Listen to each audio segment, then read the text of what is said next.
pemirsa dan teman-teman sekalian. Selamat berjumpa dengan saya. Perkenalkan, nama saya Franciscus Jomatu.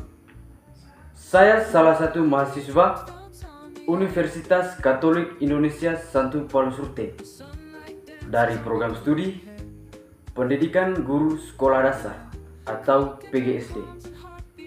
Saya dari kelas 2021C. Pemirsa dan teman-teman sekalian, pada kesempatan ini saya akan menjelaskan materi tentang aborsi, hukuman mati, dan juga eutanasia. Baik, pemirsa dan teman-teman sekalian, yang pertama-tama saya akan menjelaskan materi tentang aborsi.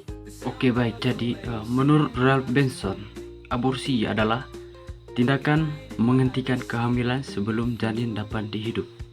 Secara medis, aborsi adalah berakhirnya kehamilan sebelum janin dapat dihidup di luar kandungan, yaitu sebelum usia kehamilan 20 mingguan atau berat bayi kurang dari 500 gram. Jadi jenis-jenis aborsi yang pertama, aborsi terapeutik atau yang disebut dengan pengguguran kandungan untuk menyelamatkan nyawa ibu atau menghindarkannya dari kerusakan fatal pada kesehatan. Yang kedua, aborsi kriminalis. Aborsi kriminalis ini adalah pengguguran kandungan yang dilarang oleh hukum dan dilakukan dengan alasan selain terapeutik. Dan yang ketiga, aborsi spontan. Aborsi spontan ini yang dimaksud dengan pengguguran kandungan yang terjadi secara tidak disengaja. Jadi yang berikut ada beberapa alasan aborsi. Yang pertama, alasan dari medis. Alasan dari medis yaitu untuk menyelamatkan nyawa ibu atau karena kelainan janin yang tidak memungkinkan untuk hidup di luar rahim. Dan yang kedua, alasan sosial ekonomi, yaitu tidak mampu membiayai kebutuhan anak, terutama jika kehamilan tidak direncanakan. Dan yang ketiga itu alasan emosional. Yang dimaksud yaitu tidak siap untuk menjadi ibu atau tidak siap untuk menikah atau tidak siap memberitahu kepada keluarga. Dan yang keempat, alasan keluarga. Jadi alasan keluarga ini yaitu kehamilan yang terlalu dekat dengan kehamilan sebelumnya atau keinginan menjaga nama baik keluarga. Dan yang kelima, alasan pekerjaan, yaitu terikat kontrak kerja atau ingin meraih karir yang lebih tinggi. Yang berikut alasan trauma. Alasan trauma ini yaitu kehamilan akibat pemerkosaan, insest, atau kekerasan dalam rumah tangga. Dan yang terakhir, alasan paksaan, yaitu paksaan dari pasangan atau orang tua. Dalam agama terkait aborsi ini dapat dibahas dari beberapa perspektif. Seperti yang pertama, Gereja Katolik. Gereja Katolik menilai aborsi ini sebagai dosa berat atau menekan pentingnya melindungi kehidupan manusia sejak awal. Paus Yohanes Paulus II menyatakan bahwa aborsi menghancurkan kehidupan manusia dan melanggar perintah atau yang disebut jangan membunuh. Dan yang kedua, Gereja Ortodoks Timur, Gereja Ortodoks Oriental, dan sebagian besar Protestan evangelikal, yaitu menantang aborsi yang disengaja tetapi mengizinkan aborsi itu tidak langsung. Aborsi tidak langsung adalah tindakan yang tidak mencari kematian janin sebagai tujuan atau sarana. Dan yang ketiga itu hukum Islam. Sebagian besar fuqaha Malikiyah, Imam Al-Ghazali, Ibn Al-Jawzi, dan Ibn Al-Jazari menyatakan bahwa aborsi hukuman yang haram secara mutlak. Pelakunya dapat dikenai sanksi yang disesuaikan dengan akibat yang ditimbulkannya. Jadi aborsi ini dapat berdampak pada kesehatan secara fisik dan psikologis, diantaranya yaitu pendarahan hebat. Pendarahan hebat ini merupakan dampak yang serius umum terjadi setelah aborsi. Pendarahan bisa disertai demam tinggi dan gumpalan jaringan sebesar bola golf. pendarahan bisa terjadi selama 2-12 jam. Dan yang kedua itu infeksi. Infeksi ini dapat terjadi di leher rahim, saluran tuba, dan pinggul. Infeksi ini dapat berlangsung selama 3 hari atau lebih. Dan ketiga sepsis. Sepsis adalah kondisi medis yang serius yang terjadi ketika infeksi bakteri itu masuk ke dalam aliran darah dan menyebar ke seluruh tubuh. Yang keempat, endometriosis. Endometriosis adalah kondisi peradangan pada lapisan rahim yang dapat meningkatkan risiko kesuburan itu menurun atau menimbulkan kista ovarium. Dan yang terakhir itu trauma psikologis. Wanita yang melakukan aborsi ilegal dapat mengalami trauma secara psikologisnya, seperti perasaan bersalah, cemas, malu, stres, dan hingga depresi. Oke, bagi yang berikut saya akan menjelaskan tentang hukuman mati.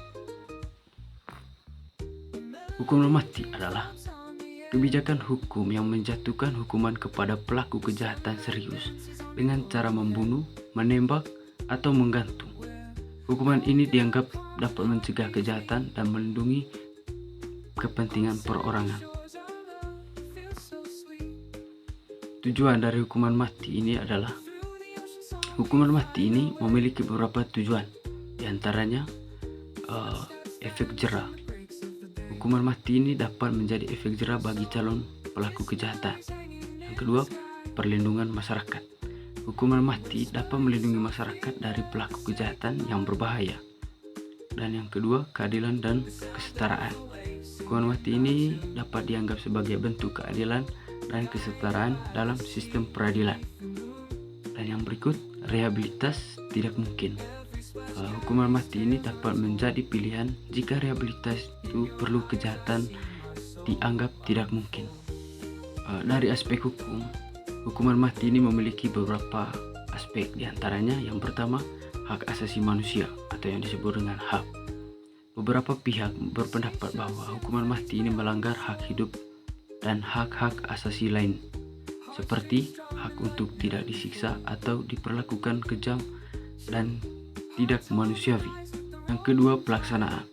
Hukuman mati dilaksanakan dengan menembak terpidana sampai mati oleh regu tembak atau dengan cara lain yang ditentukan dalam undang-undang. Yang ketiga, kejahatan yang dihukum mati. Kejahatan yang bisa dihukum mati. Di Indonesia, hukuman mati diancamkan untuk sejumlah kejahatan termasuk pembunuhan berencana, narkoba, terorisme, korupsi, dan perdagangan obat-obatan yang terlarang. Yang berikut, manfaat atau kegunaan. Hukuman mati diklaim dapat membuat efek jera kepada orang lain yang telah dan akan melakukan kejahatan serta memelihara wibawa pemerintah dan penegak hukum. Yang terakhir, mekanisme. Dalam KUHP, hakim dapat menjatuhkan pidana mati dengan masa percobaan selama 10 tahun. Jika terpidana menunjukkan sikap dan perbuatan yang terpuji selama masa percobaan, pidana mati dapat diubah menjadi pidana penjara seumur hidup. Yang berikut, hukuman mati ini memiliki dampak sosial yang beragam, termasuk yang pertama, dampak terhadap terpidana. Terpidana mati dapat mengalami stres dan gangguan jiwa dalam lapas. Yang kedua, dampak terhadap keluarga terpidana. Hukuman mati dapat berdampak berkepanjangan pada keluarga terpidana. Yang ketiga, dampak terhadap HAM. Hukuman mati ini melanggar prinsip dan nilai HAM seperti hak hidup, hak untuk tidak disiksa, dan perlakuan kejam dan tidak manusiawi. Dan yang terakhir, dampak terhadap masyarakat. Beberapa orang berpendapat bahwa hukuman mati ini dapat melindungi masyarakat dari pelaku kejahatan yang berbahaya. Oke, baik, yang terakhir saya akan menjelaskan tentang eutanasia. Eutanasia adalah tindakan mengakhiri hidup seseorang secara sengaja atau meringankan penderitaannya. Istilah ini berasal dari bahasa Yunani, yaitu eu yang berarti baik dan thanatos yang berarti kematian. Tujuan dari eutanasia ini adalah untuk mengakhiri hidup seseorang dengan sengaja untuk menghilangkan penderitaannya. Eutanasia ini dilakukan pada pasien yang mengalami gangguan kesehatan yang tidak bisa lagi diobati, seperti penyakit yang mematikan. Alasan dilakukannya eutanasia ini antara lain, yang pertama, mengakhiri penderitaan pasien yang tidak dapat disembuhkan, seperti kanker stadium akhir. Yang kedua, meringankan penderitaan keluarga secara psikologis. Dan yang ketiga, pasien tidak memiliki siapapun untuk merawatnya. Jadi adapun dampak dari eutanasia ini yaitu menimbulkan dampak sosial yang sangat kompleks, termasuk yang pertama, dampak pada keluarga dan teman. Kesedihan yang dialami keluarga dan teman yang ditinggalkan oleh pasien yang meninggal karena eutanasia itu dapat dipengaruhi oleh proses eutanasia itu sendiri. Proses eutanasia yang rumit dapat menambah tekanan pada keluarga dan teman yang berduka. Yang berikut dampak etis.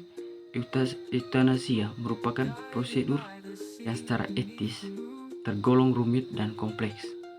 Eutanasia ini seringkali muncul sebagai isu yang kontroversial, yang menimbulkan kesulitan etika dan emosional yang